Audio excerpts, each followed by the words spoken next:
Good afternoon, everyone. This is Dan the Man Does Real Estate, and I am your host, Daniel Mesrobian from eXp Realty. We are the elite builders, and we basically are going to be talking everything real estate here. So good to be here. I first want to thank everybody, every one of you who have subscribed so far to this podcast, given feedback and things that you like, things that you think could be better. Your feedback to me is really just one of the things that I need so I can make this show really just awesome for you guys. Just keep putting out great content. So again, you guys can arm yourselves with information that, when you're going out to make a real estate transaction, whether this is a great place to buy, great time to sell, great time to rent, whatever your case is, whatever your situation is, that's why we're here. So again, just want to thank you all. And, again, I want to make this show really great for you. Look, nobody bats 1,000. So for me to even get close to that number, your feedback is really important to me. So I will say too, and I was thinking about this the other day, like the top people in baseball, they strike out 7 out of 10 times and they're in the Hall of Fame. So 7 out of 10 times somebody's not going to get on base, and yet they're in the Hall of Fame. So, I'm not going to be perfect here, but again, at the end of the day, if I can make this show really powerful for you, the consumer, that's my goal here. So, and I'm really excited for the show that we have today. We're going to be talking about real estate investing. And what does that entail when someone says, well, I'm an investor? We hear that term all the time. We hear it with, well, I invest in stocks. I invest in real estate, and I invest in this, and I invest in that. So what does that really mean? And through my journey, I've learned the power of definitions and what words actually mean. So let's go off of the definition of a real estate investor, which is one who makes a living buying investment properties and holding them for income or selling them for profit to generate income. So that is what an actual real estate investor is. So the question of the day is, have you ever thought about doing that for a living? Well, if the answer is yes, we have a special guest today. Someone who is doing just that. And I began working with her in, I believe it was 2015. We bought our first piece of real estate together, and through time, through buying, through selling at the right time, through renting and all of the channels of real estate, she is now what you would call, by definition, a real estate investor. So I'm going to take you all, my audience, on a journey, the listeners, on a journey with, we're going to go together as we see what it takes to become a real estate investor. The peaks, the valleys, some challenges, mentally, emotionally, spiritually, everything that it takes to push through and actually make something like this happen. Because the great thing is it's possible for each and every one of you. Everyone can do this. It's just a matter of how. And we're going to blueprint for you how it's to be done. So, all right, let's do it. Here she is. Let me introduce you all to the hustler, the go-getter, the one that makes deals happen, the one and only Denise Curtis. Hey, Dan. I'm so excited to be here. Thank you for having me. It is my pleasure. It has been such a great journey with you to just kind of see someone who, again, started out just basically doing a 9-to-5 and started dabbling and buying your first piece of real estate. And then through that, actually, you know what? Let's just let you tell the story. Let's make an intro. That is why I'm here. And let's make an introduction and just say, why don't you tell us a little bit about yourself? Tell us a little bit about what you have going on, and we'll just kind of take it from there. Okay. Gosh, where do I start? So my name's Denise. I I'm obsessed with real estate, and it became a little bit of an addiction. And it started a long time ago, and I have gotten to the point where I am full-time now, dedicating my days and some of my nights to, acquiring real estate, managing real estate,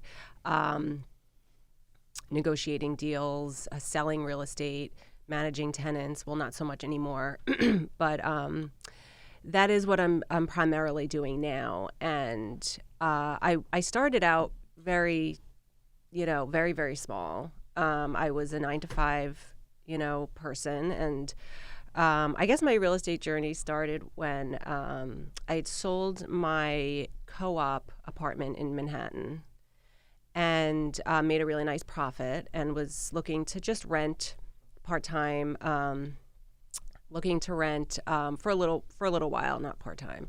And just so I figured out where I wanted to put down roots, I moved to Jersey City and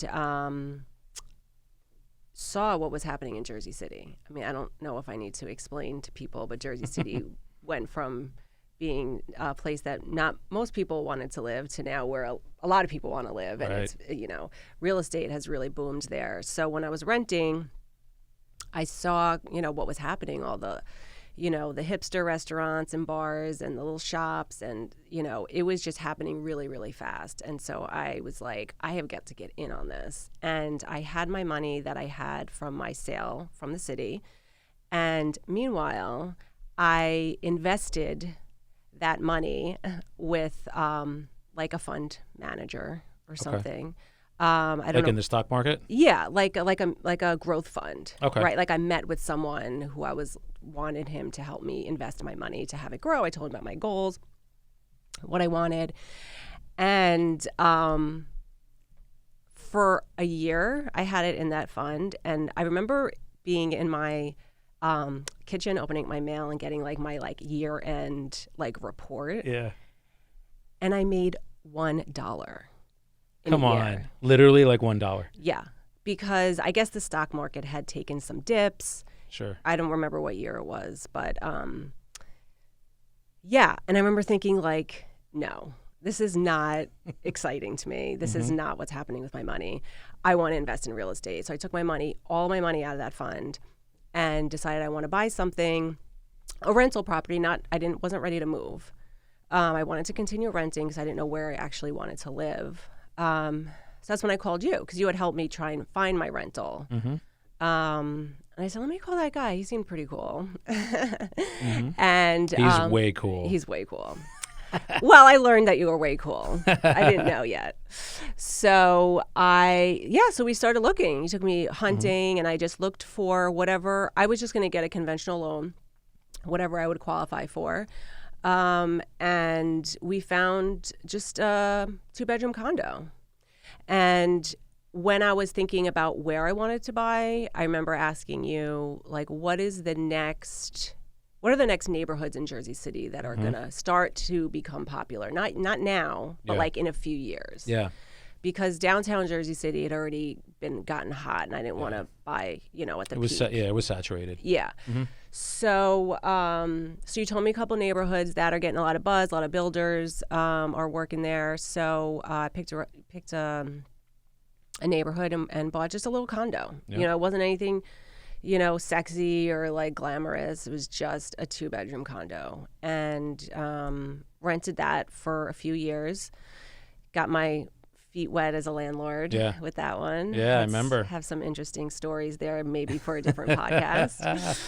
I do remember that. I remember that condo very well. So let's go back a little bit. Yeah. So you had that happen with you with the stock market. So in a year, that's amazing to me. You got your statement, and it was you made $1 in 12 months. Yeah. Which is insane. Yeah. Okay.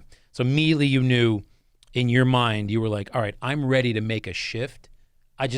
And I know that I want that shift to be in real estate. Have you always been interested in acquiring real estate assets? Have you always been curious about it? Talk about that. Well, I think because it's a big difference going from the stock market, which is basically paper, to an actual tangible asset. Yeah. I think for me, like I always like my dad would always like push me to like contribute to my like IRA, 401k, right? sure. Which is great. But it was like I was like, all right, and then I would get the statements. I'm like, okay, but it just wasn't exciting to me. Yeah. And so I think once I owned my own property for the first time, the condo in the city, you start to kind of just read about real estate. You know, you want to know what's happening with your Yes. home, right? Yes. So and then this PS the time that I bought my co-op was before New York City real estate went bananas. So I was living in that. And just so I want to ask, around what time was that? I want to say 2004, 2005. Okay. So it was going up. So we were only a few years after 9/11, fortunately. And I remember those commercials. Government would pop them out and say, "You as a consumer, you should own real estate. Like it is your right as an American citizen to own real estate." Because they were very fearful at that time, 0102. Yeah. People were going to just pull back after what happened and not buy. Yeah. So that. I remember those commercials like they were yesterday. Oh. Yeah. I don't remember that. So then you start to see the market starting to go on an uptick, which is around when you were thinking about buying it, Right. and bought. Yeah, which I wasn't even like planning anything strategically. I just wanted more space. I was living in, the stereotypical New York City shoebox. Oh, really? Yeah, like as a rental. Okay. And I was happy with that. As a young girl living in the city, this is what you do. You have tiny apartments. Were you working in the city too? Yeah. Okay. Oh, yeah. And anyway, so when I was living in my co-op and, real estate was really starting to become a conversation. And when I finally sold it and I made such a significant profit, that gets you really interested. Sure. Right? I mean, Sure. anytime you're going to, make a lot of money doing something that makes sense to you, that you understand, you want to learn more. And so when I moved to Jersey City as a renter and I left the city, my intention wasn't to necessarily invest in real estate. Maybe I thought I'd buy my next place that I would live in. Right. But I just had this interest in observing what was happening around Jersey City, and seeing like growth was so exciting to me, and I wanted to be a part of it. Okay. I said I had to, I want to get in on this. Like I want to be a part of this time and this excitement and this growth, and I have the money to do it. So I had this like burning desire to buy something in an area that was like so up and coming. And then that was when you got the first condo. We got the first condo together. We got the first condo. Yep. Yeah. Okay. And that was in Jersey City Heights. Yes. At the time, and the Heights was not even close to what it's at now. No. Yeah. The Heights right now for people who aren't familiar, you could get a 2-bedroom condo in the Heights, 7-8 years ago for less than $200,000. Yeah. Now you're looking at $500,000 or more, even way more. Yeah. Probably six to $700,000 for a 2-bedroom now. Wow. Yeah. It's just we got in ground level, and then we saw you saw the appreciation. So now what we're going to go into is, so it was a 2-bedroom condo was your first purchase. Okay. Then we go and do what? So I did something that I didn't know had a term called house hacking. So I got some really excellent advice from someone who told me that if you can, buy a multifamily and live in one of the units. And I thought that was brilliant, because your tenants are now paying your mortgage, essentially, ideally, or at least like a good portion. A good portion. So, and I remember my dad was like really wanting me to buy multifamily. When I was looking for the condo, I was like, I am not ready to buy and manage like an entire piece of property myself. Like that was not, like I needed to start small. So I felt I was ready. So you and I went looking for multifamily and found a 2-family in Union City. We did. Yeah. And so now, okay. So now let's talk about this. Now, Denise owns 2 pieces of property, 2 pieces of real estate. Whereas, I mean, what was the time frame? Was that like a year after? Yeah, Did it we was do like it a year. Yeah, Yeah. because I was really itching Mm-hmm. to buy something else. So I'm going to imagine that because of the ease of sale of the first one and how, what's the word I want to use? Unhard it is to buy the piece of property and then have it kind of manage itself. Yes, you're going to have issues with tenants every once in a blue moon. But if you put the right tenants in there, the place just basically manages itself. Yeah. So once you realize that, it's like, let's go find something else. Mm-hmm. All right. So now we have 2. And then? A couple years later, decided to sell the condo because the market had really gotten hot in the Heights, and I was just itching to go bigger. Okay. So we sold it, and I would say I tripled my money with that sale. Mm-hmm. And then bought a 2-family in another part of Jersey City, and that was a very different experience than the condo. All right, and we'll talk about that because I know the one we're talking about. So we're gonna get into that. But so we start out small, we go condo, then we realize this is pretty easy. Let's get another one. Now we get another one, and what do we see here happening each time you buy? What is your wealth doing? What is It's growing. Your net worth? It's growing. It's continuously growing. Yeah. It's significant. Like you feel it, and especially when you or for me, the most significant way I felt it initially was moving into the 2-family, where I had the cash flow or the rental income that covered my mortgage. The financial freedom that comes with that, you can't get that anywhere else. So I went from like busting my hump because I wanted to make sure that I had all my living expenses covered and my lifestyle, to now I don't have to stress about that anymore. Right. Because because my previous job was commission based, right? So if I had a slow week, the stress wasn't there anymore. I wasn't like freaking out that, I had to pay my bills, or just the level of, I guess, I don't know what the word I'm trying to say is, but the level of just serenity that comes over you when you're feeling a financial burden removed. Sounds like the word would be peace. Peace. Yeah. Yeah. I mean, I did have a tenant upstairs that was the opposite of peace. But I learned, the thing is with this whole experience that's been so amazing for me is the learning that you go through with every little piece of this puzzle, every step of the way. I've learned so much, just like managing people, managing tenants, being a landlord, how to fix things, like how things should be fixed, what it's supposed to cost, knowing now that if someone's trying to price gouge me, I know what that looks like. And just having so much more knowledge about so many other things that I would have never experienced had I not gone into this. It just opened up my whole world, and I was meeting so many different types of people, like my handyman, Marcelo, I'll give him a shout out.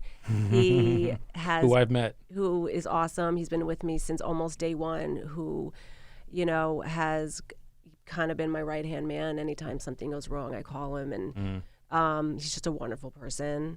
And just things like that, I just would never be meeting the people that I've met. Yeah.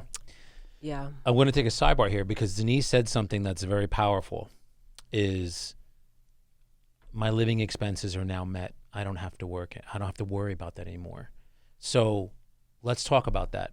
In this country, in the United States, there are 4 things that take up most of our income, most of them. You have your travel, which is a car. You have food. You have housing. And you have insurance. So those are the 4 factors. Again, I'll say that one more time. Food, housing, insurance, and travel. Those are the 4 things that take the most of our money each month that we earn. So what Denise has now done is taken one of those, which is the largest one, housing, and eliminated that payment. So now she only has 3 that she's focusing on: insurance, travel, and food. Food you're always going to have. Insurance you're always going to have. But now, as you bring in more, as you acquire more and have that rental income offsetting, you can basically have all that passive income offset the other 3: travel, insurance, and food. So she's eliminated now the first of those 4, which is the largest. So it's a very powerful thing. This is what the power of passive income can do for somebody. Okay? So now that you have that, and I want to go back to something you had mentioned before, managing tenants. And you said, not so much anymore. So as far as where you are now, are you looking, like, let's talk about, since your journey of the first condo to 2 fams to, I know you're looking in and you're into bigger and better things now. Is tenant management one of them, or are you basically just saying, I'm just now an investor, my money is basically just going to perform, somebody else is going to manage tenants and things of that nature? Yeah. So I sold the 2-family in Jersey City because I wanted to, it was like the time was ticking to be able to sell last year or early. Was it last year or this year? No, it was last year. 2021. 2021. Yeah, exactly. So so because the dealing with the tenants became very stressful for me, and it did become more of a kind of a money pit than I had expected because it just was poorly maintained. So once I sold that, I decided that I did not want to manage tenants anymore. So now I'm looking to just purchase real estate with a property manager in place. Yep. Because now I can just focus on the business and not have to deal with the personal aspect of it, because they're very different jobs. 100%. You're going from being an active participant to a passive participant because your money is just doing the work for you. Yeah. Somebody else is actively managing the building or whatever you're buying. Yeah. Yeah. True, but you still it's still your money and your assets. So you can't trust anyone 100% to do everything properly. So I still have to manage my property managers. Got it. So my property managers aren't doing what they're supposed to be doing. That's a problem, right? So it's not just passive. I don't just buy it and then sit back and relax. It's constant management to make sure that the asset is being managed properly. Got it. Okay. So now so it sounds like now we've sold at one point in my memory, you've had 3 at one time or 2 at one time? Because we've done numerous, transactions. Well, I've had 2 at one time here in New Jersey, but I have others in other markets now. So let's talk about that. Yeah. So now you've gone from your local market.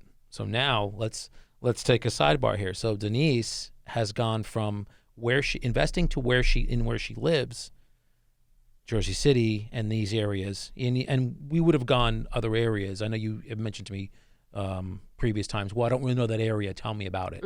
I've sent you some in like Newark and different parts of Newark, and you had mentioned to me, well, I don't really know that, but let me know, tell me about it. So you would have if it made sense there. But now Denise is investing across the country, which is a big leap, but a leap that is able to be made. Let's talk about that. Yeah. How did you actually make that leap from just your local market, being able to go to the asset itself, to the home itself that you bought, to now it's 1,000 miles away, 2,000 miles away?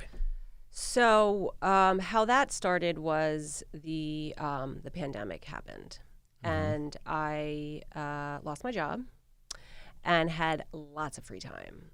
And what I decided to do with that free time was start educating myself on on real estate investing, more than I knew, because I did not know that there's so much to learn. And so what I did was I started joining Facebook groups for real estate investors, and listening to podcasts and joining webinars and reading books and just reading blogs and educating myself about real estate investing, because when I was joining all these Facebook groups, I was seeing that there were people that invested in other cities that they didn't live in. Yeah. I was like, wow, that's pretty cool. Like, how do you do that? How does one do that? Yeah. How do I learn? How do I even know the different neighborhoods? Like, what's the good neighborhood about that block? Mm-hmm. So I started to realize that I needed someone to help me. I needed a mentor. So I met this woman in one of the Facebook groups, and she kind of started a mentorship program with me for just a few months. And she taught me about, because she's a full-time real estate investor, so she kind of gave me the basics about real estate investing. Mm-hmm. And we actually wound up doing a flip together here in New Jersey. Is that the one in South Orange that we bought? Yes. I remember. So what I really wanted when I got together with her was I wanted to learn how to do a flip, right? Because I'd never done that before. And we wound up doing a flip together in South Orange, New Jersey. It's a beautiful home that was like a hoarder house. And we turned it into a gem. And that was a very difficult and stressful experience. But we got through it and made money. And let's talk about that real quick. Yeah. Give me like some challenges that you experienced with that you can share with the audience. Yeah. So many. It starts with the contractor. We just hired the wrong contractor. He was not capable of doing a full renovation on a home. We just made a mistake with that. Okay. And then how did you find him? He was referred. To you or to your partner? To my partner. Got it. Yeah. And I met him, and the thing that now I know about contractors is they know how to say the right things to get the job. Yes, they do. So I was new. I was very green. I was like, yeah, this guy knows how to do everything. He can totally do it for us. And it's like so cheap. And oh, my God. So, and then it turned out that we had to fire him because he was getting nothing done. And then we had to hire new contractors, and they were way more expensive than what we had planned. And did they want to undo what he did and redo their own, or were they okay with where it was at the time? They were okay with where we had to undo some, the tile work, had to be completely redone. And the reason I asked this is because I've had this exact same thing happen to me as well when myself investing with my partners and doing flips and stuff. Contractors are one of the hardest things to find. Trustworthy ones in this area. Yes, trustworthy ones who can do a good job, right? And so turns out that those contractors know they're really good, and they are very expensive. So our budget was blown out of the water, and thank God we were in the craziest seller's market like ever in history, I think. And so we didn't lose any money because we went $40,000 over asking when we sold it. Yeah. So we didn't lose any money, but it was. I remember the woman, that partner that I had for that project, she was like, I've never worked so hard for so little money. Yep. So it was tough, but I learned so much, right? I mean, it's like, that's the thing with real estate, is that you constantly are learning. The learning never ends. It's funny you say that. It's such for you to have that, think about because what's the biggest cost for when you do a flip? So if everybody doesn't know, it's holding costs. Yeah. That's your biggest draw out of your profit, is how long the property is being worked on, getting everything done, and then listed and then sold. There's a large time gap with that. The longer that property is not sold, it's just every month you're paying insurance, you're paying taxes, you're paying all of this stuff that takes out of your profit. So and you're paying the lender. And exactly, if you're doing hard money, private money, you're not paying when rates were 2 or 3%. That's not what you're paying with private money. No. Explain private. Well, let's go into private money a little bit. Okay, so private money, which is what we did for this project, is essentially someone who has cash who wants to invest it in real estate short term. Right. So they basically act as the lender. They act as a bank and lend us the money for the purchase. Like we put down the 20 or 25% or whatever it was, and the lender or the private money partner put down the 75%.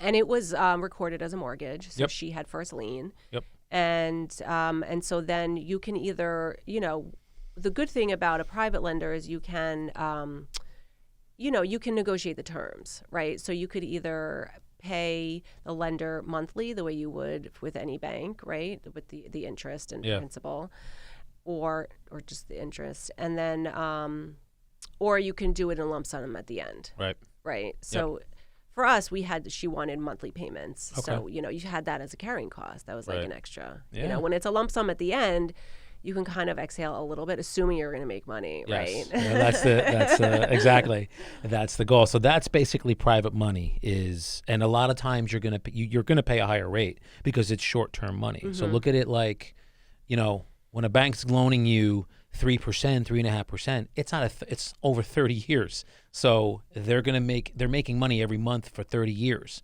Short-term money has to have a higher profit because your time is condensed. So that's why it costs more. You're looking at 9%, 10% sometimes, and you'll also pay probably points. Sometimes you're going to pay a point, maybe even 2. So it depends on each hard money lender. And if you have a relationship with a private lender, a lot of times they'll give you more, what's the word? More easier terms, better terms for you because you have a history with them. You've worked with them more than once. Sure. So they know you're good for it. Yeah. So one distinction I wanted to make is that hard money lender is different than a private lender. So hard money lenders are actual lenders. They're like they have funds and they lend to you, and those are the ones that are gonna have more stringent terms. Whereas a private lender, where it's someone who has several $100,000 they are going to lend you for a short term. Right. Then you can negotiate. Maybe there won't be any points. Maybe there's just one, right? So the good news is that there's options. Yeah. So it sounds like you basically just took a rate and had a monthly payment, and based your you work that into your profit margin when you're doing the flip. Yes. So so let's talk about that real quick. And feel free to grab water if you want water too. I'm good. So as far as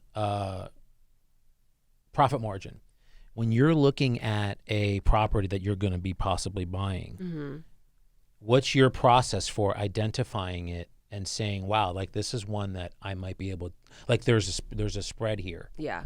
How do you identify those? As much as you can share with the audience. Yeah. So essentially, first and foremost, it's really important to know the market that you're buying in, right? So you have to know, what the like say you're looking for a two-family.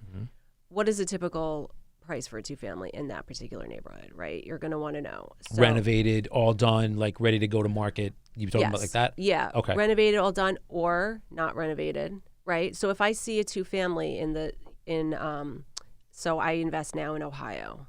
Okay. Ohio is a good cash flow market, so it's good for buy and hold. It's also good for flips too, but I don't do that anymore. So if I'm looking for a two-family, in a particular city, I see that the price is $300,000. I know that that's renovated. That's like ready to go.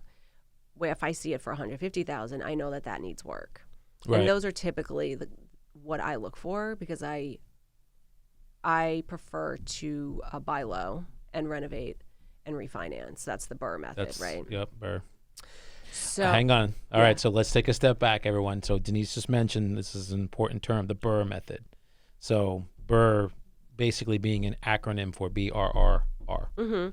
Explain it. Yeah, so BRRRR stands for buy, renovate, rent, refinance, and repeat. So the repeat part is because of the R before it, which is refinance. And so when you buy something that's a fixer-upper and then you refinance it when you're done, ideally you're doing a cash out refinance. Right. So you're able to pull out the money that you put in, whether it's the down payment or what, you're taking money back out so that you can then use that money again for your next property. To do it again. So that's a good way to scale. And so when I look at a property, and I also know the market, so I know what the rents go for. So I use the 1% rule. So when I look at a property, say it's ready to go, it's fully renovated at $300,000, I know that the rents need to be $3,000 a month. Got it. Right? So I need to know that the one unit is going to rent for $1,500 and the other unit is going to rent for $1,500. And so when I see that, I'm like, okay, this is worth digging into. If I see a property listed for $300,000 in a neighborhood where I know rents are $1,000 and $1,000, and it meets like 0.1%, 0.5, 0.05, whatever, half a percent. Yeah, 0.5. And it doesn't meet the 1% rule, then I know it's overpriced and it doesn't make sense. So that is kind of how I can quickly assess a property. Yeah. But before you can get to that point, you have to know the information beforehand. You have to have studied the market and know, what the rents are going for, because you have to know what you can rent it for in order to get a return. Got it. Okay. Yeah. It's important. Yeah. So how'd you get involved in Ohio? So the pandemic lasted way more than 3 months. So after my flip and my experience with that first mentor, I was continuing just to educate myself. I just got so excited about learning about different markets. And I found Jen and Stacy Conkey, who started the Remote Multifamily Investing Academy. And they essentially, they coach people on investing remotely. So a lot of people in California, for example, want to invest in real estate and they can't invest in their local market because it's so expensive, right? So I know a lot of people in California who invest in other markets around the country because it makes sense. And so I got involved with that program, and it changed everything, because I learned step by step how to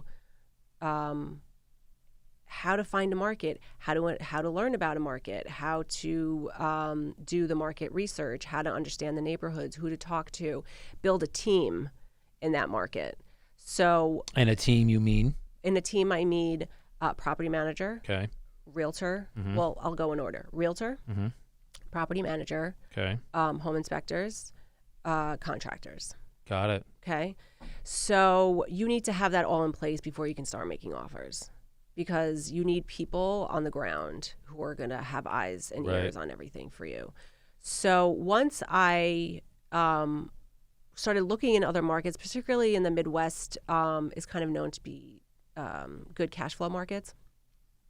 And I saw that I can buy, real estate for a fraction of what I would be buying for it in my local market.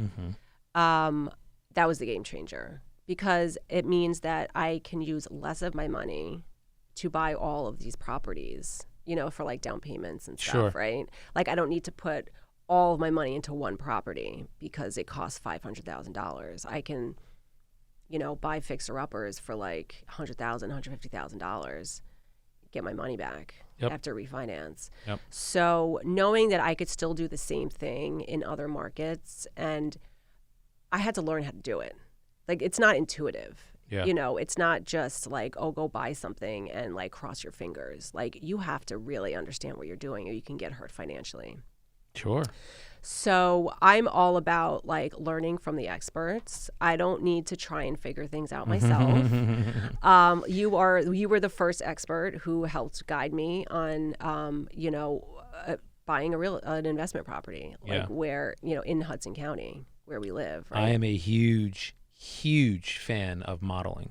Yeah. If there is somebody that is at or past, they're already down the road that you're getting ready to walk on, I want to know everything about what you just experienced. And so we're very similar in that we have coaches and models that help us. Yeah. When I'm shown and told, okay, so This is where this is what you want to do. Here's what you need to do it. My next response, like the next words out of my mouth are, okay, I'm going to do it. Yeah. I don't question it. I'm not like, why? Nope. What? It's okay. This is what you did to get here. This is what I'm going to do to get here. So I am a huge fan of that. Yeah, me too. Because it shortens the time between what they experienced and the hardships that they had. And then, so what they're doing is basically showing you, okay, if you eliminate this, your time to get to that, whatever Your that financial goal. freedom number is going to be that much quicker. Absolutely. And they're also, they learn from their mistakes the really, really hard way. Yes. But they're trying to help you not do those same mistakes. Correct. Which is like such a gift. Yes. I It is a mean, gift. It's just because in especially like with something like real estate where the learning curve is so steep, where it's just everything's new. There's like a new surprise around every corner. You buy a property, you think you have your plan, and things go sideways as soon as you close. You know, you find out something about the property that's like, oh my God, now I have to figure this out, right? Yes. So there's always a surprise around the corner. And so if you can have someone who's been there before, who can help you kind of like avoid those pitfalls as much as possible, it's really going to help you, you know. It compresses time. Yeah, I always it look at it does. like it compresses time.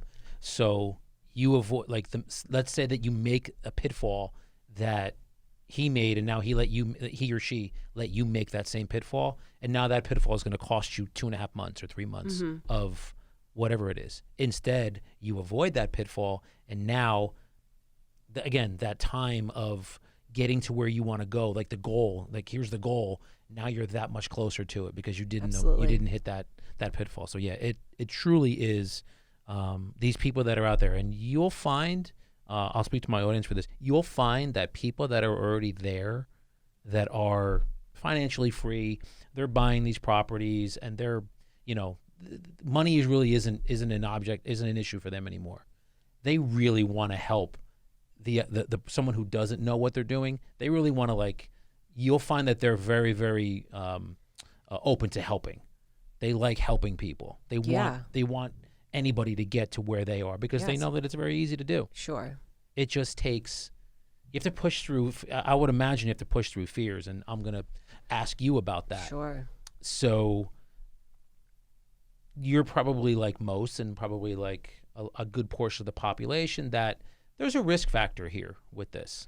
And there are fears that come with that risk factor of, it's an unknown. Like humans fear, we don't like change. Humans don't like change. I guarantee you everybody gets up the same way every morning. When you take a shower, you wash your body the same exact way every day. You put your deodorant on the same way. Like everybody does this because a routine gives you security, because you know that that's there. You know that that's certain. There's an uncertainty that comes with buying a piece of property in an area that you know that you don't live in and don't really know very well. Talk to me about some of the fears maybe that you've had emotionally, mentally, with regards to doing this whole thing. Sure. Yeah. I mean, I could say a lot about that. I don't know if we have enough time, but it's doing it remotely at first it's a difficult shift because I'm used to, as you know, you are too, walking the property. You go, you look at the property, you feel what it feels like, you get like a feeling for it, right? And so when you're doing that remotely, you're just getting, video walkthroughs from the realtor, right? Things like that, which are great, pictures, but you don't get the feeling that you get when you know you want to buy something. Yeah. However, that has turned out to be a blessing because when you're investing, it's all about the numbers. Yes. Right? You don't want any emotion. So, but at first, the fear of making an offer on something I've never seen with my own two eyes, other than pictures, is terrifying. It's interesting you brought that up. So normally when you're buying a property to live in, like you're going to raise your family there, you're going to be living there for 20, 30 years, it's exactly what you just said. You are going to buy, humans will buy on emotion. So we're going to buy, you walk in, I show them, I always say this with buyers, look, you show me what you want, we're going to go over a list of what you want. And then my buyer agent will walk you through probably 6 to 7 homes. You're going to like 3 of them. You're going to love one. And the one that you love is the one that we're going to get. If I'm showing you any more than like 6 to 7 of them, I'm not doing my job, because I've now taken what you've communicated to me with what you want, and I'm not showing you what that is. So that's buying on emotion. Mm-hmm. You're going to walk in, I see, the wife, quote unquote, or the husband, I see their reaction to the property. I'm like, yeah, this is the one that that's it. When you are investing in real estate, you don't buy that way. You buy on numbers. Yeah. And that's important. So it's a different way. It's a different way to purchase. Yeah. So just that shift in mindset, it was really challenging, of, going from buying on what you like that you saw versus the numbers and something you've never seen before. So you're just buying an asset, mm-hmm. right? And you have to know, okay, so it's going to cost this much to renovate it, to get it performing, right? To bring me these numbers. But making offers is scary, and you're making a lot of them. You're pushed at. You have to really push yourself to just put offers out there. Lowball offers. What's the fear? Give me the fear. Give me the fear is getting an accepted offer. And I say this a lot to people, and they think it's so funny. But every time in the beginning, every time I make an offer, I'm like, please God, please don't let it be accepted. Just because what's coming afterwards is a lot. Yeah. It's the due diligence process. It's getting the inspector in there. It's getting the contractors in there. And the clock is ticking, because you only have a certain amount of time before you can pull out if you need to. If it doesn't look like this is going to work. And that's the other thing that's scary is pulling out of a deal. Right? It's all these people are involved, and I'm disappointing all these people, and the seller's going to be mad.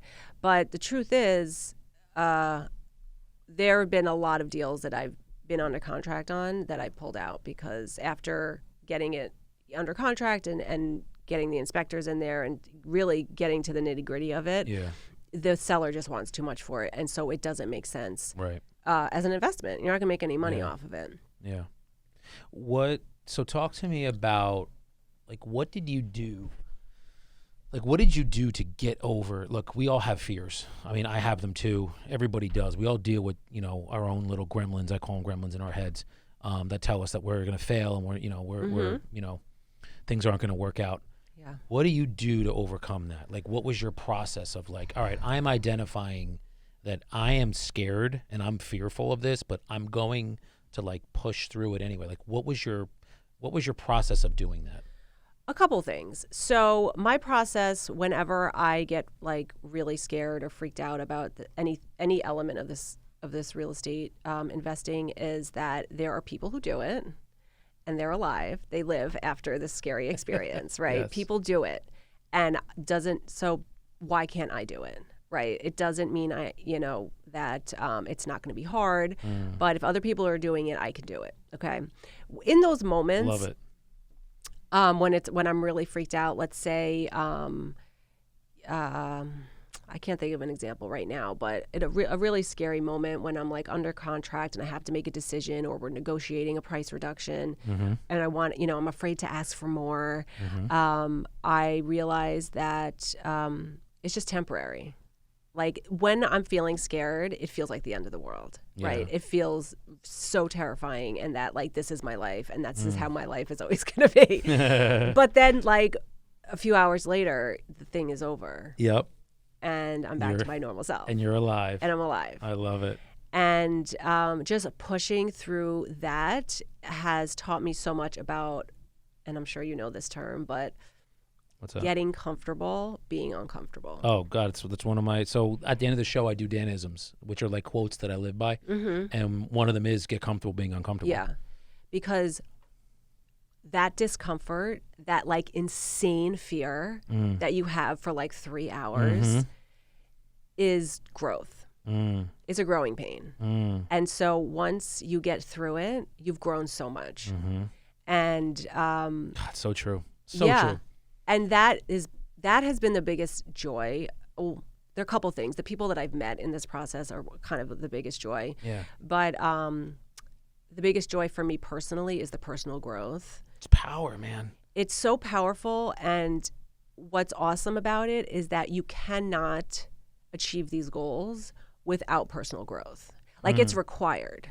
Yes. To get through all these humps of the difficulty and the discomfort and the scary negotiations or the pulling out of the deal or the dealing with a horrible contractor. All of those things force you to grow. You have no choice. It's so it's like I look at it like it's like a house. So like look at this, guys, like it's a house. And I'm going to speak to the audience for a minute. Look at it like you're building a house. Each brick that you're building on this foundation is exactly what Denise is talking about. It's fear, it's anxiety, it's like this isn't going to work out, it's sadness. All of that stuff, you're just building bricks because you're overcoming it to get to the next level. And if you retreat and you retract and you go back, there's no, like everybody can do that. Like everybody could, it's the easy thing to do. If this were easy, everybody could do it. But that's why it's not easy. Overcoming fears is not easy. And most people don't want to do that because it's uncomfortable. It's very uncomfortable to do that. So what would we rather do? Just be I want to be comfortable all day. Yeah. And man, that's why I said like there's such power in knowing that this is a part of my life for whatever the reason is that you became fearful of that. And believe me, I'm just like you with it. Like there's fears that I have as well. So knowing that fear's there and like you just like power through it. It's like just like pushing through. And then on the other side, whether it works or whether it doesn't matter. Mm-hmm. The fact that you push through it is what does matter. Absolutely. And that's like what I'm saying. Like you're building this bricks of yourself. Like look at it like your legs. Like I'm solid and I'm really stoic in like my belief system of things that I know to be true that you're not going to knock me off of. And you said one of them. Instead of like, why me? Why not me? Mm-hmm. Just throw not in there. Why not why me? Why did this happen? Why does my contractor why does he suck? And why do we have to fire somebody else? And why does this have to happen to me? Not that. It's like, why not?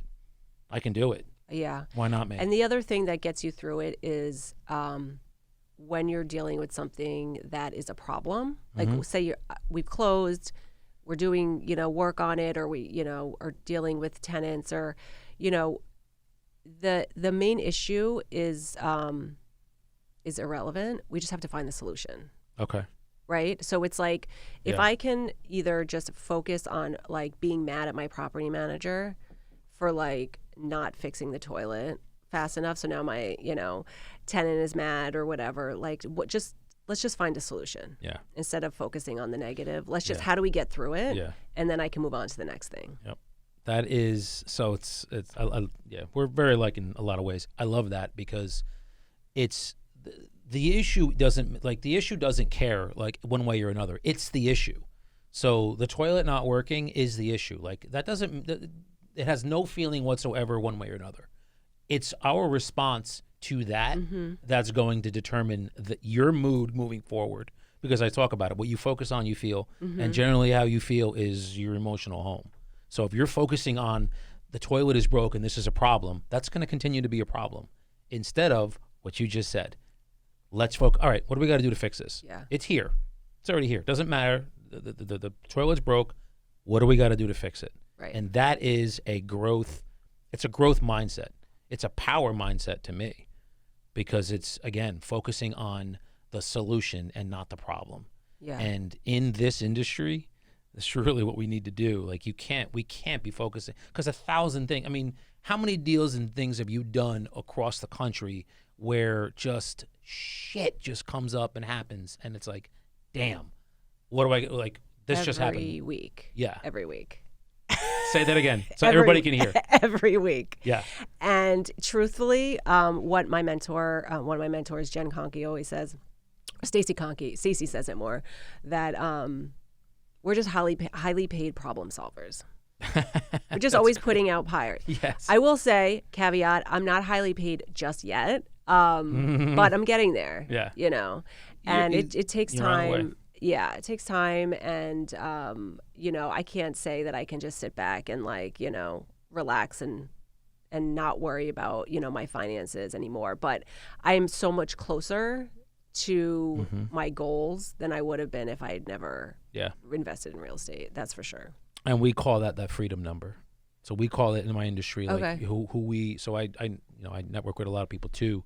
And we always focus on that freedom number. Like, what is your freedom number? Yeah. And by freedom number, it is what number do you need to bring in every month so that, not that you don't have to work again, but that all your bills are paid, everything is paid, and you're able to live comfortably. Yeah.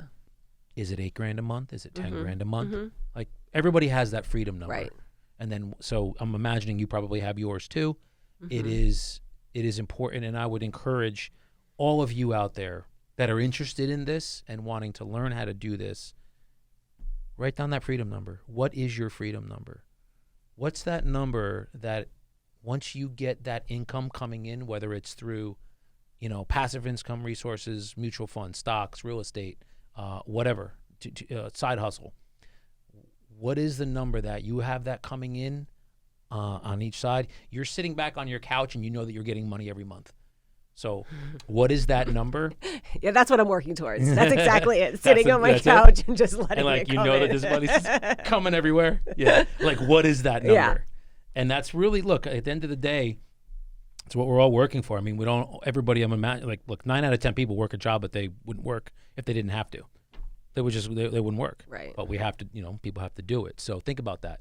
So 9 out of 10 people are going to a job that more or less they wouldn't do if they had the choice to do something else. They'd be doing something else. Yeah. So that's why it's such a powerful thing to do. So finding that freedom number is important. So yeah, and the other element of this too is like the freedom number, right? Is so, like, let's say, so you can, like, quit your 9-to-5 job. Yeah. But it also allows you freedom to do something more meaningful, right? Like, if you want to just sit on the couch and watch TV and collect rent, that's cool. Yeah. But being able to enjoy your life and have it having more meaning, I think is really the end goal. Right? Instead of just like the grind, the commute, right? Yeah. It's like you want to get rid of that too. Right. But then to just really soak up everything life has to offer. I love that. So let's talk about that, because we'll go into a little bit of that. Meaningful things. So I can speak for me. So what's true for me is, my mentor said this to me the other day. He's like, look, man, if I left everything up to you, you'd just work all day. Like, because I rarely will plan trips. I rarely will do things like that. When I went across the world a few years ago, I had the good fortune, thank God, that when I came out of a yoga class, friends of mine were listening to me talking to someone else and heard me trying to plan the trip that I was going to do, like Cambodia and Laos and like Vietnam. And my friend basically said, well, I'm going to Australia and New Zealand and the trips were already planned. Like, do you want to just tag along? Because we heard you're a real easy travel partner. And I said, like, my scuba years were like, brr. Yeah. And I said, everything is planned? Like, the flights are all done? They're like, yeah, we'll send them to you. I was like, done and done. Yeah. 100%. Yeah. It was like 9 flights. They had them all done. I just sent them, like, paid for them all, and it was all done. Mm-hmm. But it was, the trip was already planned. If you're going to leave that to me to do, I most likely won't do it. Right. I'd rather just work. And I'm working on not doing that and trying to experience more of, planning something to do, making things more meaningful. Because work, I mean, do I love what I do? I do. I love what I do.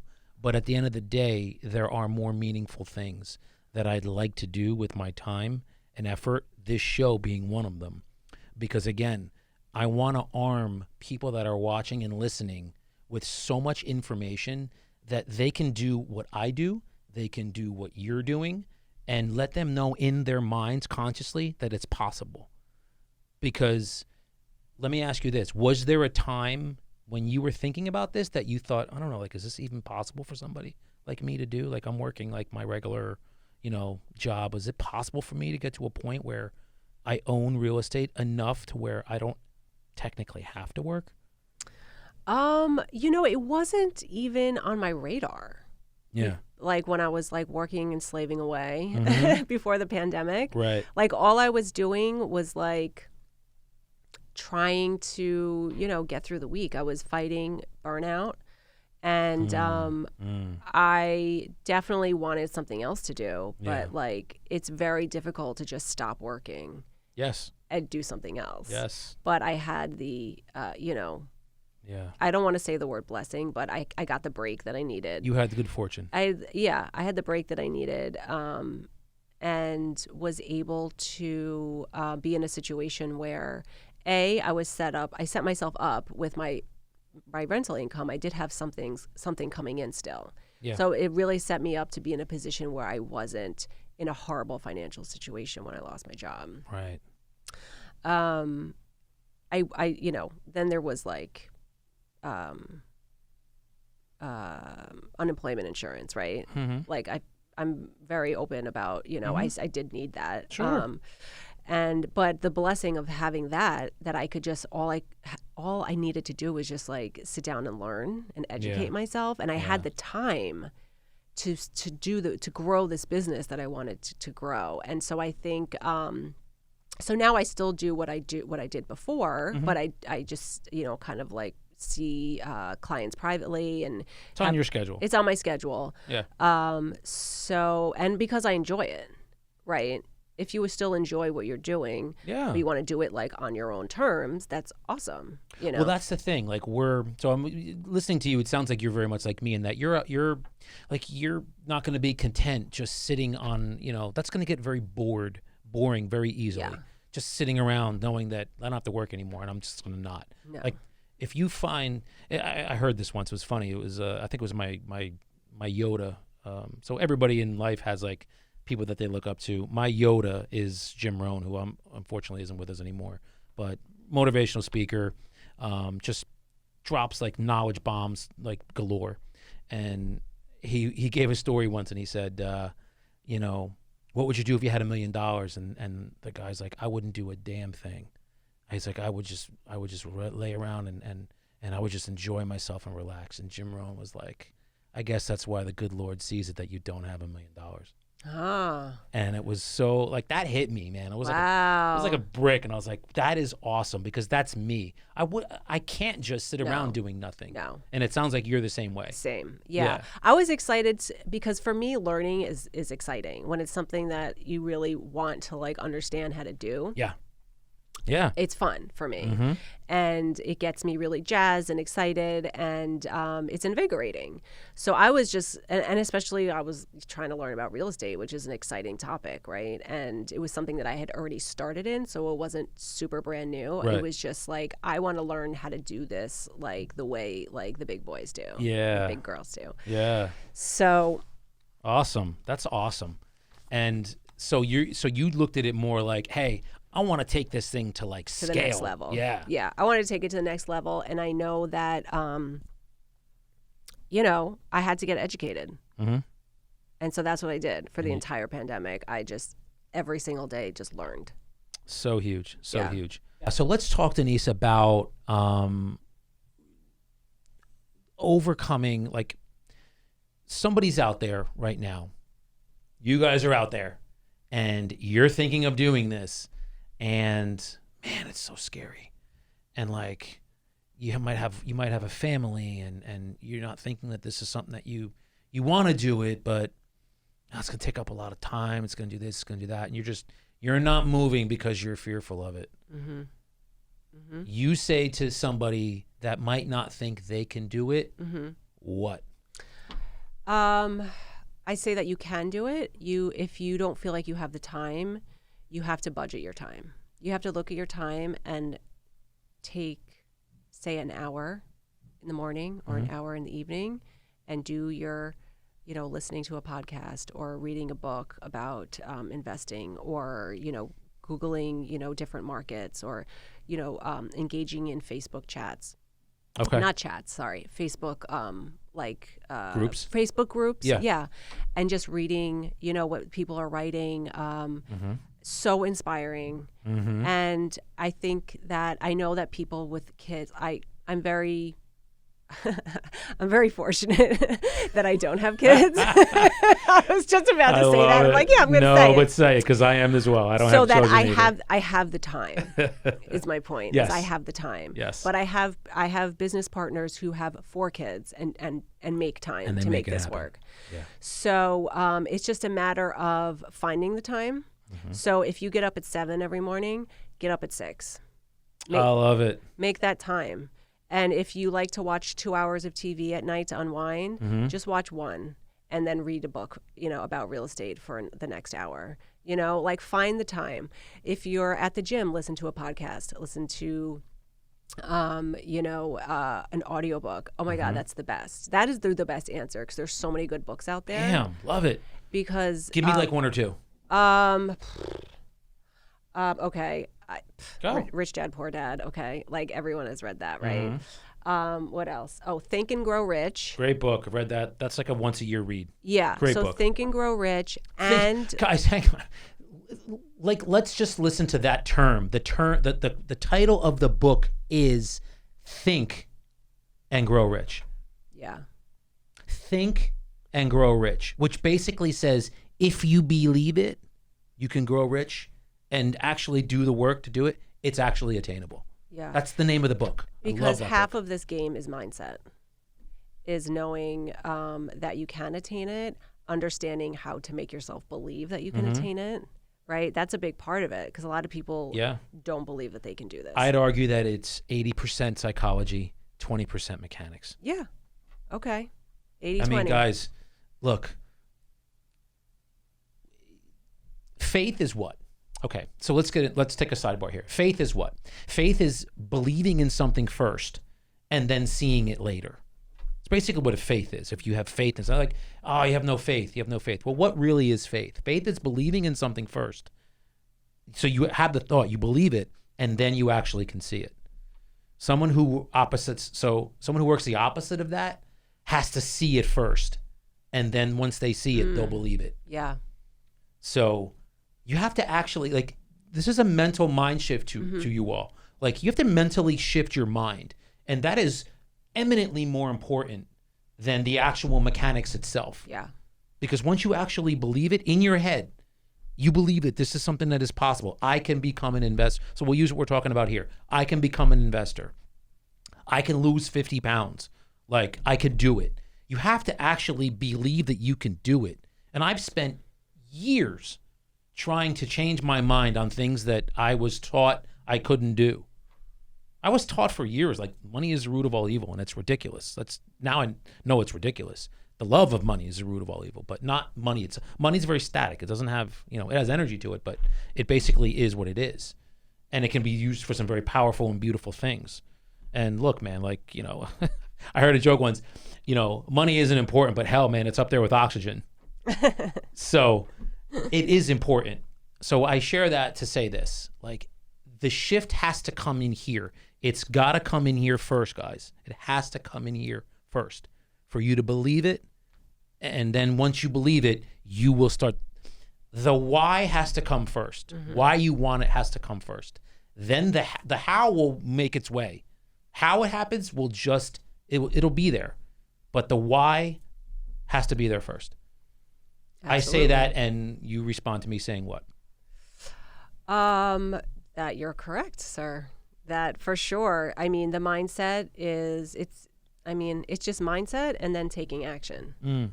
Those are the two big things. So, right. And you either have the mindset or are willing to shift your mindset. Yeah. Right. And you're either taking action or you're not. Right. And I don't think you can take action before the mindset shift. 100%. I am so in agreement with that. And I think if you, for me, what has always kept me going is that, like I said before, like other people are doing this. Yeah. I can do it. Like, it's not something that's unattainable. And I just have to learn how. I always say if it makes common sense and someone else has done it, I can do it too. Sure. Now, it has to make common sense. I can't sit there and say, I'm going to be, I don't know, like the shortstop of the New York Yankees because someone else has done it. It doesn't make sense. Yeah. It's not common sense, so it's not going to happen. But I'm going to invest in real estate and become a professional real estate investor. Well, why couldn't I do that? Absolutely. So I love it.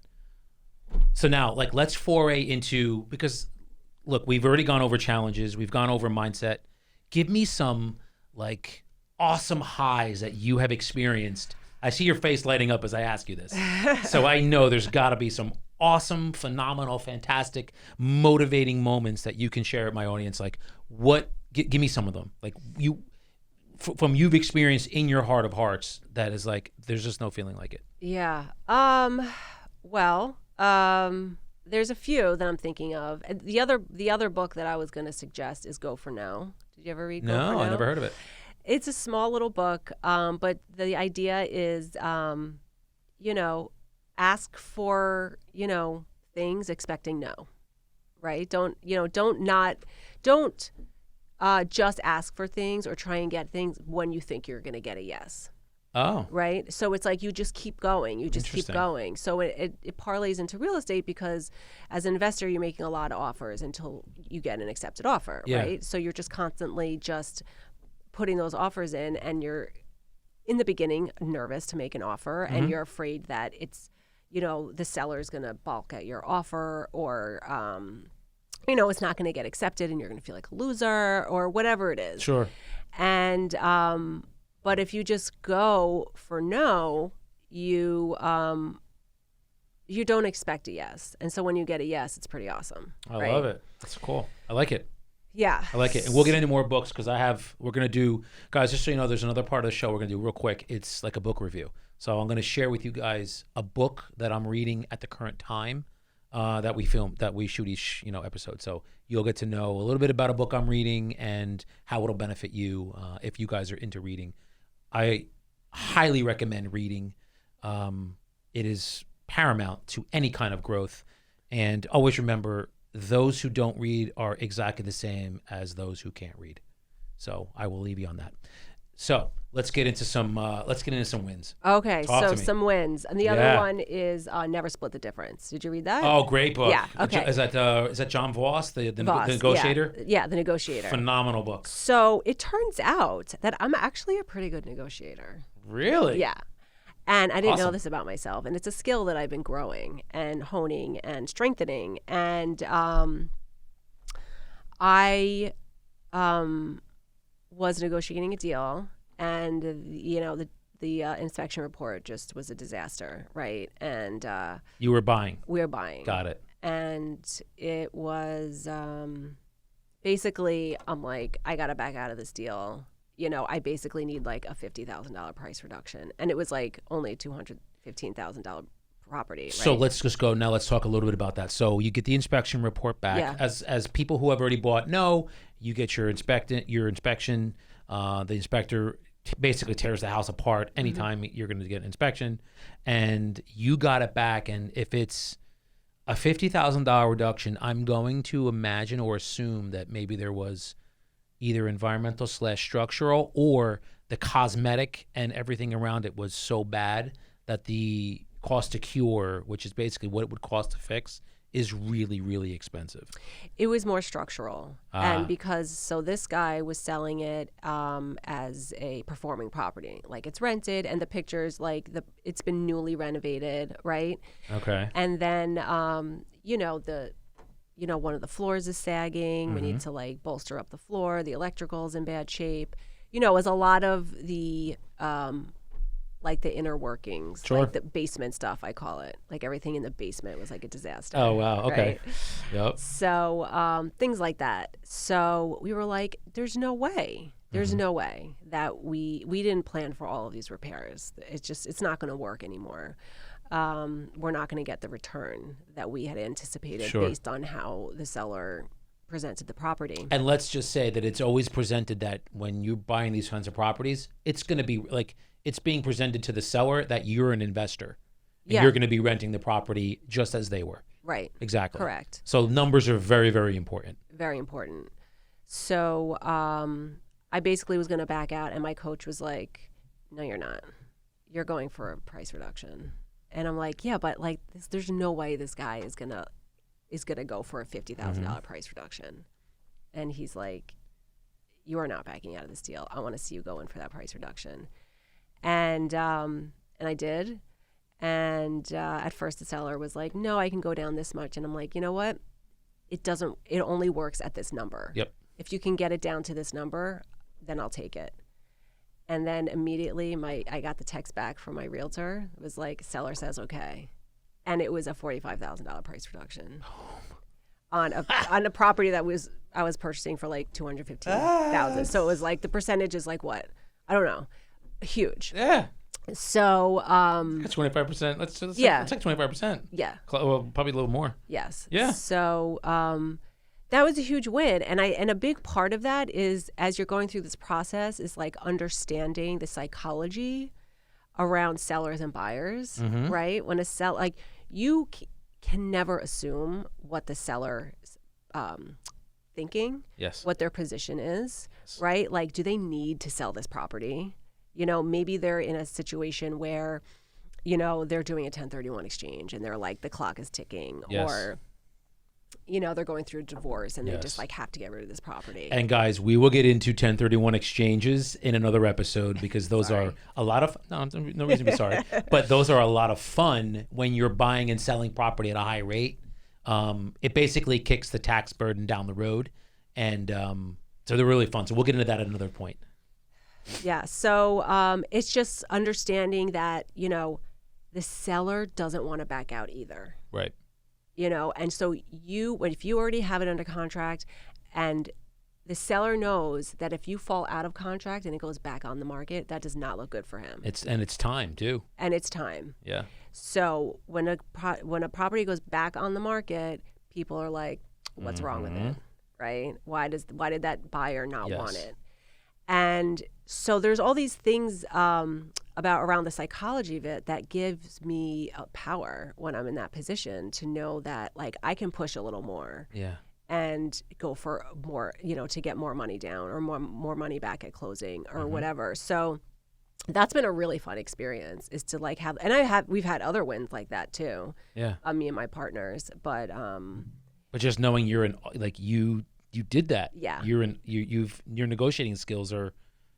Yeah, they're just like getting better and better. Yeah. And just that was a big growth moment, because in order to do that, to push that hard, you really have to like take the fear out of it. You have to like not be afraid that the seller's gonna like be pissed, or like want to be like terminate the contract or whatever. You just have to just like be ready for it to you know, to walk away. Like whatever's gonna happen. Whatever's gonna exactly. And it's like pulling a plug out of a wall. You're just detaching yourself from the whole situation. Hey, here's what we're able to do, and then now here, the ball is in your court. What do you guys want to do? Yeah. And you just detach and let it, whatever is going to happen. And that's not an easy thing to do. Right. No, it's not. And you have to just learn how to get there. Yeah. It's an emotional detachment thing, I guess. Yeah. And that is another part of why I enjoy remote investing so much more from a business standpoint, is that there is no emotion like attached to the property, because I've never walked the property. Yeah. I haven't seen it. I don't know what I know what the neighborhood looks like based on like Google Maps and like pictures and stuff, but you know, I don't have a feeling for anything, if any of it, you know. Yeah. And that is really important to make business decisions based on what the spreadsheet is telling me. Got it. You know, I will back off from a property if my spreadsheet is telling me that if we spend this much, then the return is going to be this much less. Yeah. And also, I have partners, right? So I have partners who we put our money together to buy these properties. And so, you know, it's really about the numbers, and other people's money is involved as well. Yeah. Wow. That's fantastic. All right, give me one more. Give me like one more, like, awesome. You walked out of this and you were like, I just felt like $10 gazillion because I'm awesome.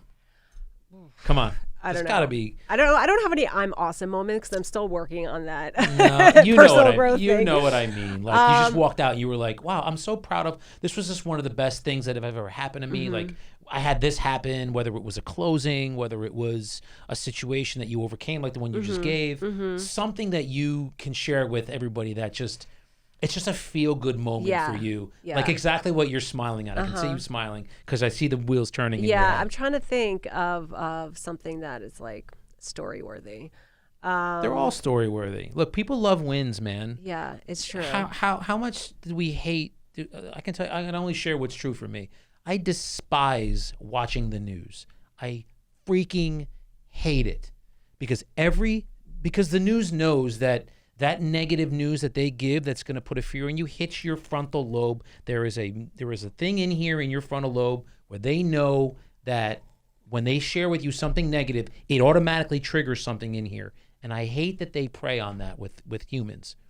So let's go and flip the script on news. Yeah, let's go feel good. Let's just give me like something that made you feel like $1 million that you can share with everyone that we'll be able to kind of feel that too and know that something like that may be possible for someone who's thinking about doing this. Yeah. I just thought of a really good one. Awesome. Go. Okay. So bought a duplex. So this is a BRRRR, right? So we bought the duplex, we renovated and rented, and then it was time to refinance. And so when it comes to refinancing with a fixer-upper, the after-repair value is extremely important. 100%. Because the lender on the refi is going to base everything on the after-repair value. Yes.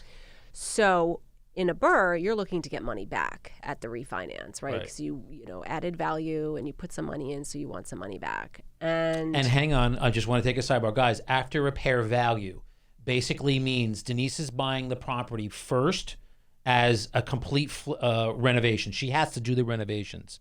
So that's not what the bank wants to see. They want to see once she's done doing the renovations and it's all done and ready to go, that's what's called after repair value. So after she's done the repairs, now the bank's going to go in and take a look and put the value on it. So that's ARV. Yes, ARV. So they want to, so you get an appraisal to have an appraiser who is an independent party from the bank to evaluate the property based on other sold comparables to then come up with a current value, right? The after repair value, the ARV.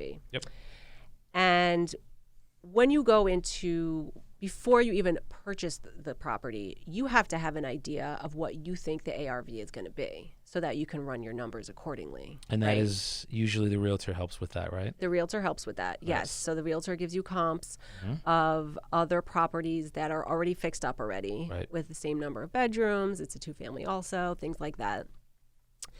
And so we had an idea based on our research and whatever comps we received of what our ARV was going to be. And so when we got the appraisal back at the refi, it was much lower. Oh. And we were devastated because this meant that we actually had to bring money to the table. Oh. And we were like, this is BS. This is inaccurate. Yeah. And we looked through, we really poured through the appraisal, and the comps that were used were not accurate, just based on number of bedrooms, number of bathrooms, the condition, things like that. We call that the footprint. So square footage, bedroom, bath count, room counts. That's like a footprint of the property. So have you ever taken an appraisal class or had an appraiser explain to you here's the things that you can look at as far as there's gross adjustments and net adjustments, and they have to fall within a certain percentage. And if they start to get really aggressive, you can challenge it. Yeah, so that's what we did. Awesome. We challenged it. Yeah. Yes. And I didn't even know until I started educating myself and listening to the experts and my coaches and mentors that you can challenge an appraisal. 100%. I mean, as a homeowner, right, as a home buyer, just a regular retail buyer, you think the appraisal is the Bible. It's like God, right? It's like God is telling gospel. you what. Yeah, it's like gospel. But truthfully, it's just an opinion. It's exactly what it is. Based on some facts, but it's also an opinion based on one person, and you don't know how educated that person is, or how sometimes people are just not that good at their job in every field, right? True. So we felt, based on our knowledge of the comps and what they should be, that this was inaccurate. And so so what you can do is you can ask the appraiser for a refute. It's like a form that you fill out if you want to dispute it. You're gonna you refute the I don't know the form. I don't know that you could actually do a form, They give it to you. Oh, the And appraiser does or the bank does? either the bank or the appraiser. I can't Okay. remember who it came from. I would make sense that it was from the appraiser Okay. because they want to know. Yeah. So you fill out this form, but also we created our own, like a whole letter with, the comps and what we thought were accurate comps and why the comps that were used were not at all accurate. Yeah. And it came back and it was redone, and we were able to raise the value, the ARV value by tens of thousands of dollars. And we got money back at the table instead of just taking the word of the appraiser and then having to bring $14,000 to the table. That's so awesome. It was Love amazing. Yes. It was amazing. And I felt like, just like, if like sometimes people are like, oh, that course is expensive or whatever it is, but learning and educating yourself from people who know what they're doing in so many instances in this business can save you thousands and tens of thousands of dollars. I was just going to say, that's tens of thousands of dollars. If I had not been educated and had experts teaching me how to do this and known that I could dispute an appraisal, we would have lost like $14,000. Yeah. Because someone else didn't do their job properly. Right. And so that for me is like, that was worth any money I've spent on education. I love it. It was such a win. It's a total win. Such a win. Oh, and man. we were so right. Yes. It wasn't just like luck happened or like this happened to have happened. Like we were right, and we knew we were right because we were educated. Yes. And we fought for it. I love it. It was amazing. Awesome. Good for you. Yeah, that's one of my favorite it's big stories. time. That's what I was waiting for. Yeah. Hell yes, Forgot about man. that one. It's been Come so on, long. man. Hell yes. Yes. So guys, like, I don't. It's doable, man. It's like, not why me? Why not me? Like, why not? Like, why not? Why not? Why not? Just think of it in that way. In anything, in anything in life. Like, you said something before that struck me too, when you were like, when I was working, and it's like, I was just trying to get through the week. Yeah. Like, imagine that is someone's mentality in life. It's horrible. Like, I have to just get through the week instead of I get to move through the week. Yeah. Instead of like I was so excited that like the Thanksgiving week was over. Yeah. Like yesterday I woke up, I was like, let's get back to business. Like everyone, like the contractors are like, I'm not working. I'm like, what do you mean? Thanksgiving is one day. Like, it's one day. Thank you. Oh my God. It is thank one you. day. Yes. Like my mentor's right. He's like, listen, man, like if I was to just leave it to you, you literally would just work every day. And he's probably right. So, but I look at it the same way. Like, all right, it's just one day. Like tomorrow, I'm back to work on Friday. Yeah. Like, fine, you want to take Friday off? Okay. But like, I'm sorry, we're in the middle of a renovation. Yeah. Get back to work. That's exactly. I love it. Yeah, this is so great. So cool. Awesome. So I think we've pretty much covered everything that we could possibly cover with this. And I'll basically judge the episode on your feedback, everyone.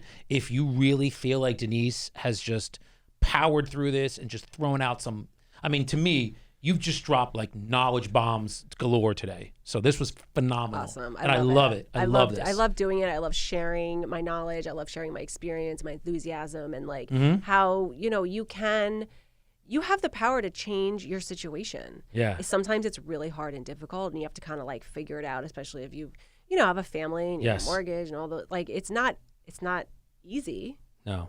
But it's not impossible. It's doable. I love it. It's doable. And I work with a lot of investors who are full-time and are working full-time. Like they have a W-2 job, as they call it. And they're still, getting up early to like do their real estate stuff. And they are working really, really hard to get rid of that W-2 job. It's not easy, but they're doing it. Exactly. Like, how many hours in a day does a billionaire have? Same number of hours that you have. I love it. Come on, guys. Like, a guy who's got 5, 10, 20, $100 billion, he gets 24 hours in a day. Denise and I and you get 24 hours in a day. It is what you are doing in that 24 hours that's going to be the matter and the difference between having to get through the week versus getting to do what you want for the week. That's the only difference. It's the only difference. It's how many, look, your average person sleeps 7 to 8 hours. So now you've taken 24 and making it, 24 minus 7 is 7. So 17 hours. Let's say you have 17 hours. So you're sleeping a third of it.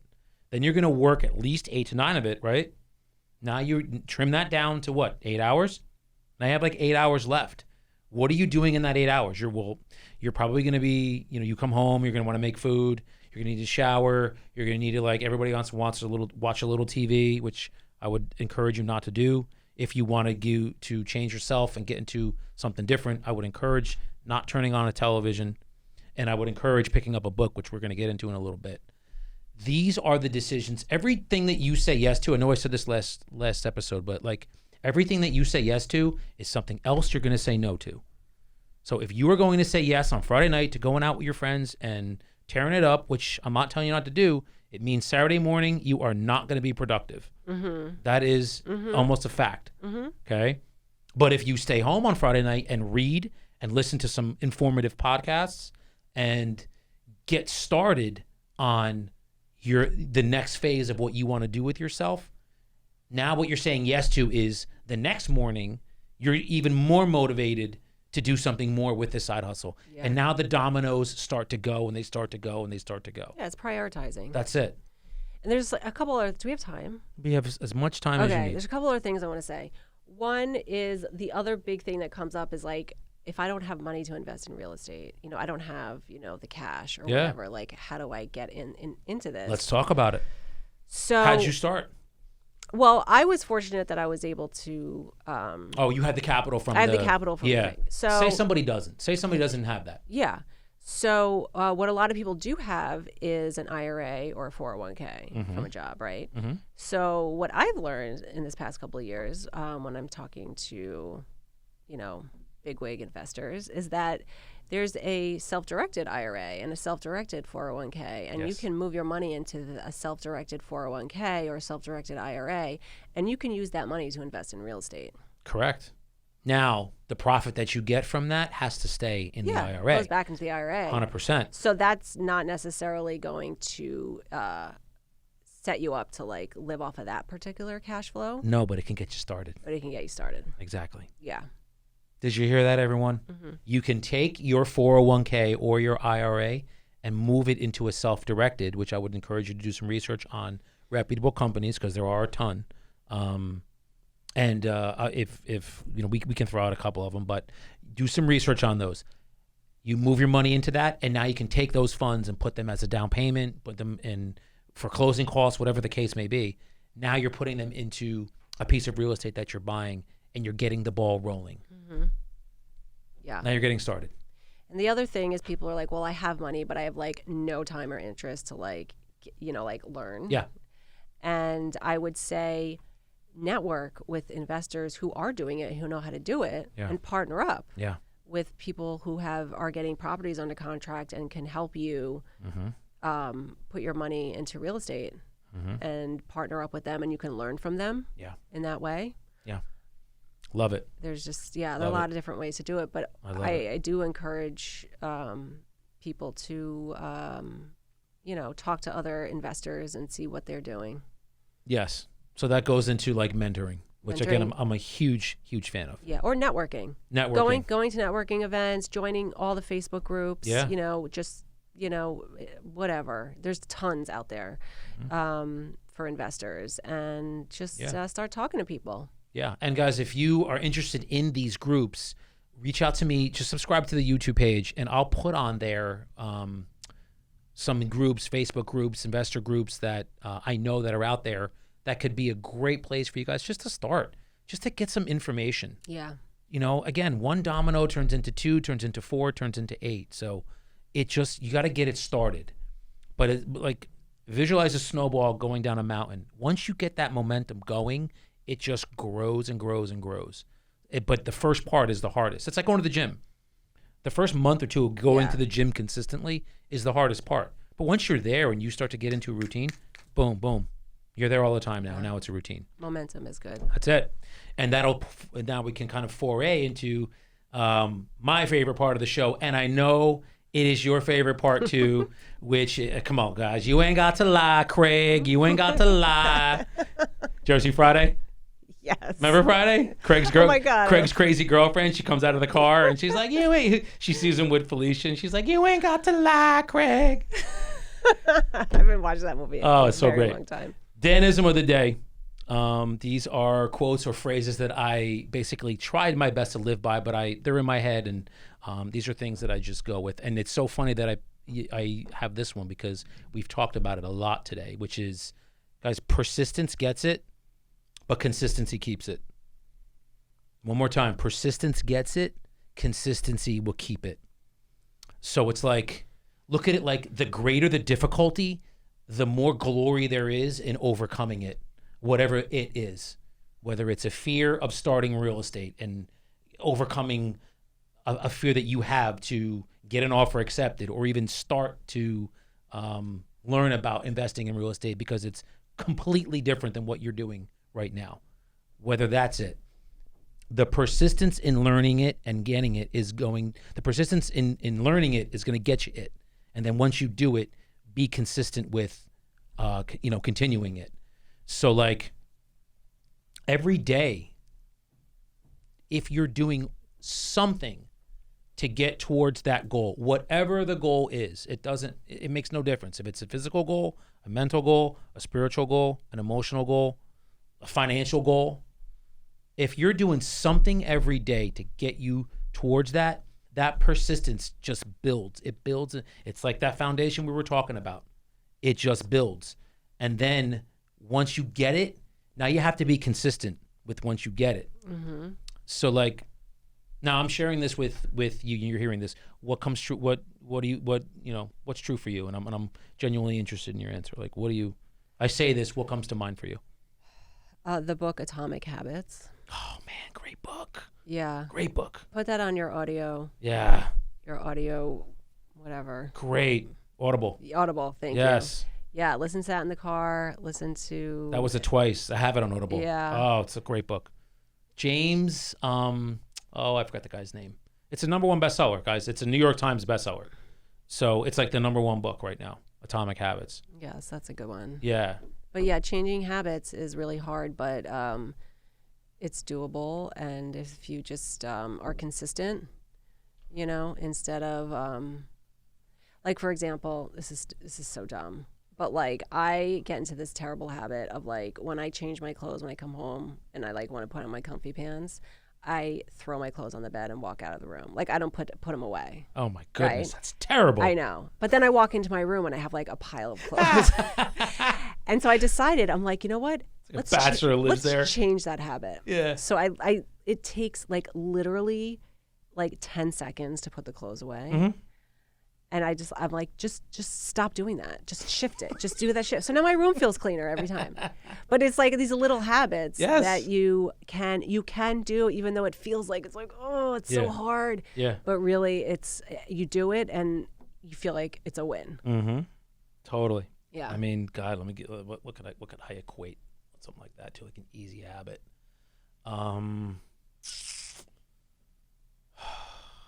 Writing in my so you mentioned journaling, which I'm a huge fan. So I journal in the morning and I journal at night. At night I write down 5 things that I'm very grateful for, and then 5 things that I want. And if I'm getting to bed later than I normally would, 10:30 is too late for me. I'm usually in bed by 9:30 after I read. 10 o'clock now, like my body wants to shut down because I'm already up at 5 anyway. I used to get up at 4:30, but it was. I did it for a good 2 to 3 years, probably 3 years consistently. Sometimes even up at 3. Just I was up, but your body just changes, and now it's like, all right, 5 is a happy medium. So I'm up at like 5. So when I know that like my body's already, so imagine it. So from 5 to 5 is 12 hours. Now add another 5 to that. So I'm up for 17 hours. Mm-hmm. So by 10 o'clock, my body's like, all right, like we want to, we're done. Yeah. And I'm looking at the journal next to me and I was like, damn, I got to write this thing. And I don't want to do it, but I do it anyway. Yeah. I do it anyway. Mm-hmm. I have to, because there's always 5 things that I'm grateful for in the day. And there's always 5 things that I want. So just writing them down. Just like guys, it's like goals. When I was telling you that I have goals, I mean, they're in my wallet. Like, you have to have them with you, because it's like the carrot. It's like the carrot dangling in front of you. Like the coyote was dangling in front of Roadrunner. Like, he's running after it. That's the carrot, is what are you looking for? What do you want? Because, and it's funny, I was sharing this with Denise, like, before the show started.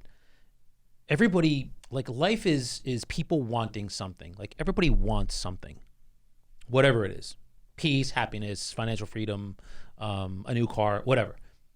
Everybody wants something. So I've had the good fortune of just being blessed, put in work, a lot of work, spiritual work, mental work, emotional work, physical work, and all of those things. Like, I put in work.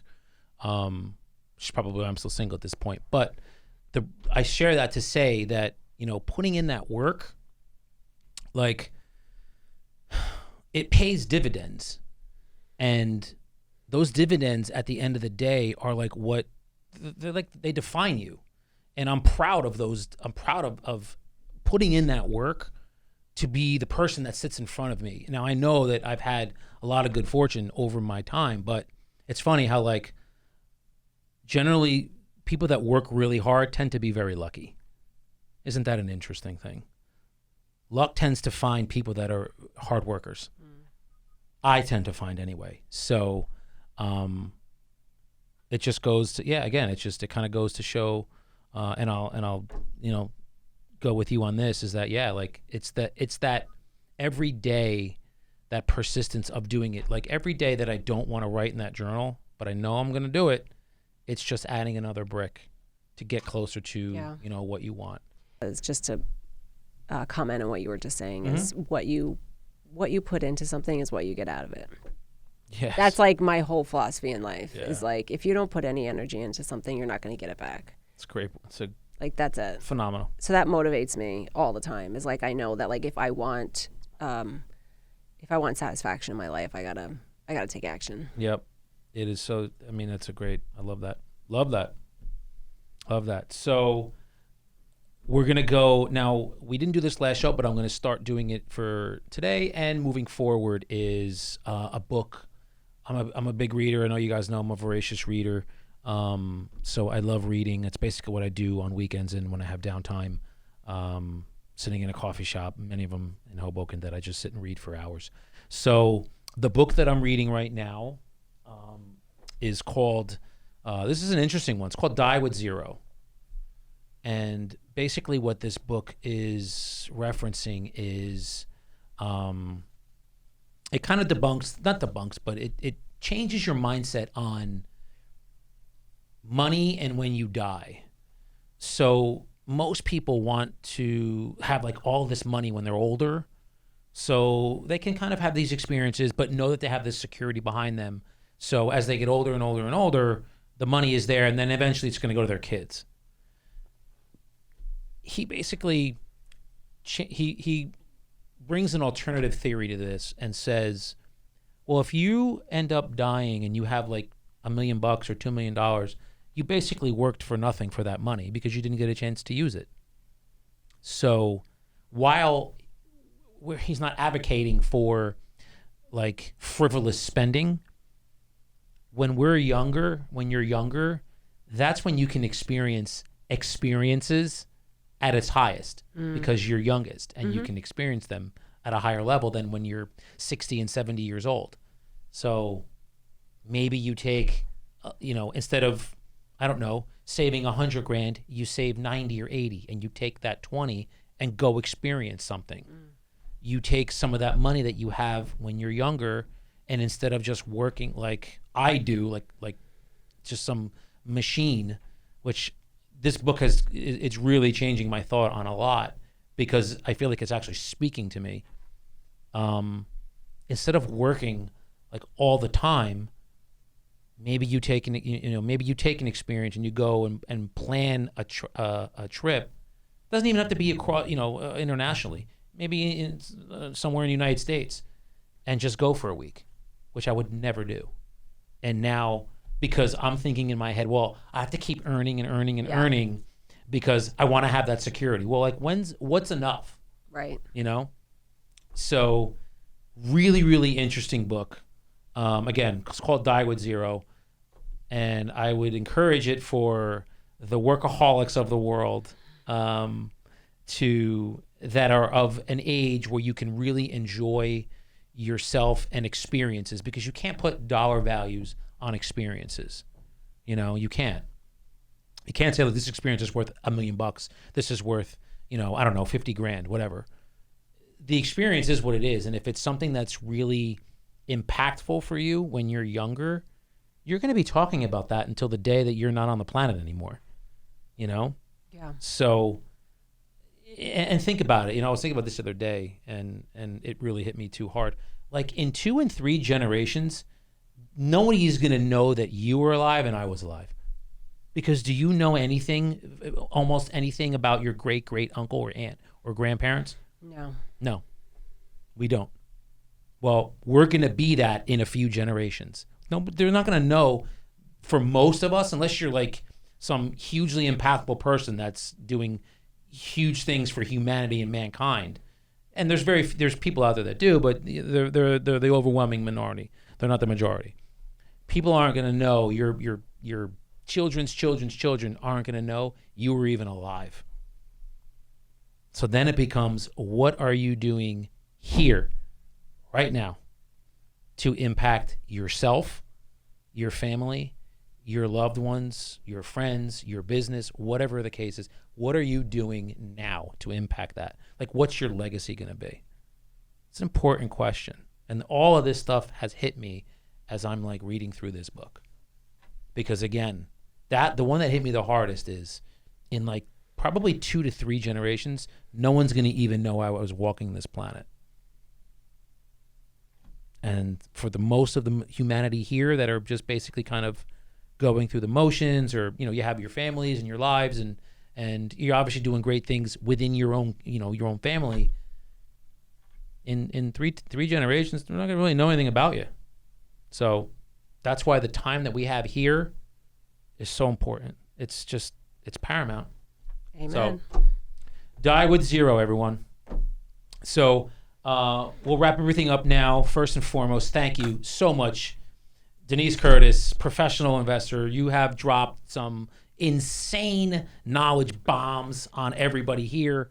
And I sincerely hope that you all out there have really benefited from the knowledge and the wisdom that this woman sitting across from me has shared with you today. Thank you so much for being here. Thank you. Thanks for having me. It was so much fun. I love talking about this with you. This is so awesome. So, if you guys are, you're enjoying this, subscribe to me. You can go to my YouTube page, which is the Mesrobian team. Instagram, I'm at Daniel Mesrobian. TikTok at Daniel Mesrobian. Facebook at Daniel Mesrobian. It's all the same.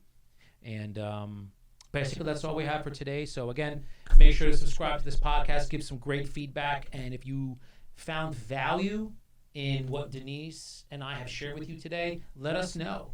And if you really, thought that this was just a really beneficial show for you, we'll have her on again in the future. So thank you so much, everyone. And Denise, thank you again for coming. Thanks, Dan. Truly appreciate it. Thank you.